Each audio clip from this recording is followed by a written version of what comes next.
Hey guys, Mario here. So as you can see, it's time to get out in the garden and get our hands dirty. Not only because there's coronaviruses in the dirt and that's going to help your immune system, but I mean, hello, who doesn't want to grow their own food? Growing your own food is actually a source of pride for me, and I tend to enjoy the food that I grow a little bit more than the stuff that I can buy at the grocery store. That is a fact. Americans have been used to, in the recent years, to just being able to go to the grocery store and pick up whatever they want. It's easy, it's convenient, and that's why it's called a convenience store. Well, what happens when that food supply is disrupted, or that food supply starts getting more and more expensive, and you have to start making the decisions whether you're going to pay your bills, your mortgage, or your food bill? That's going to get very scary. And with gas getting expensive, transportation costs are going to get more expensive, which is going to be in turn passed on to things like farmers and then grocery stores and ultimately you and me, which is why I'm encouraging you to get out there and put things in the ground. Put things in the ground like tomatoes, put things in the ground like carrots, put things in the ground like lettuce, corn, watermelon, you name it, put it in the ground. And if it had go in the ground, why not put it out on the balcony and put it in a pot? Because I guarantee you potatoes grow really good in a pot. I've done it before. I grow things in my own backyard in pots, things like nectarines, things like blueberries, things like lemons. Oh my gosh, this stuff really can grow in pots. Yes, it can grow in pots. And yes, it will give you fruit. You have to tend to it, but that's part of the reward, is when you tend to it and you get something and you're rewarded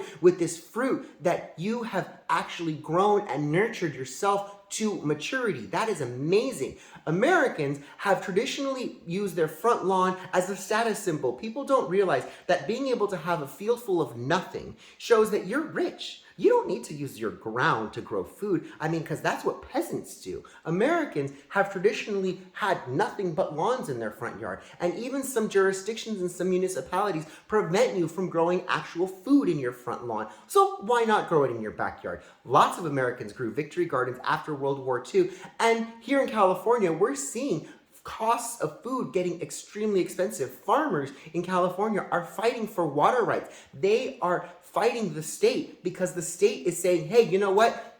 Here's the price of water. This is what it's going to cost. We've had several years of drought, so you need to be more mindful of the water. So to make you more mindful, we're going to increase the cost. And it's not just farmers that get their water increased. It's you and me and average citizens, our water bills go up. But when the wet season comes around, do you think that the Department of Water and Power or the LA Water DWP is going to do anything? They're not going to give us any sort of a price break. Absolutely not. They're just going to say, oh, look, we just have an abundance of water. I know for a fact that our reservoirs are full because I drive up and down the hills and the mountains and I see that our reservoirs are at capacity. So why then are you still charging me the same rate when you had no water? So I wonder this. I foresee food costs going up. I foresee things like what's happening with our administration and how our administration is shutting down things like the H-1 visa program that allows people to come into this country and work for their living.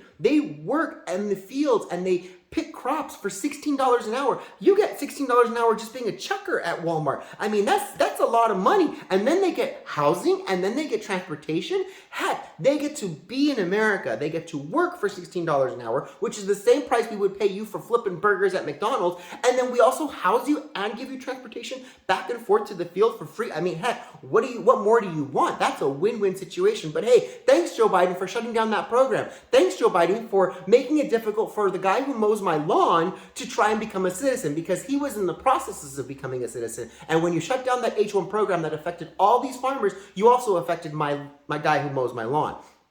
The really, really sad part is these farmers who have thousands and thousands of acres of harvestable food can no longer harvest them. This food is going to go bad. It's going to rot in the fields. It's going to rot on the branches. So what are the farmers doing? They're opening it up to the community. Hey, come on in, everybody. Please, please, please. Come pick my asparagus. Come take my food. I can't pick it. I don't have the hands to pick it. If you want it, take it. And how much can a family really take? I mean, a few pounds here and there, but they're not going to be able to take these acres of asparagus, these acres of nuts, these acres of whatever crops are ready to be harvested. Most of them are going to be plowed under, and that farmer is going to ultimately have to pass on those costs because he's going to lose a lot of money. She's going to lose a lot of money. They are going to lose a lot of money, and you and I are going to ultimately pay for it. So I encourage you today to get out there, buy some seeds, put stuff in the ground, put stuff into the pot, and give it some water, give it some love, because by the end of summer, you're gonna have a beautiful, beautiful harvest that I guarantee you will taste and smell much better than anything you can buy at any grocery store. I'll talk to you guys soon. I love you. Mwah! Bye, guys.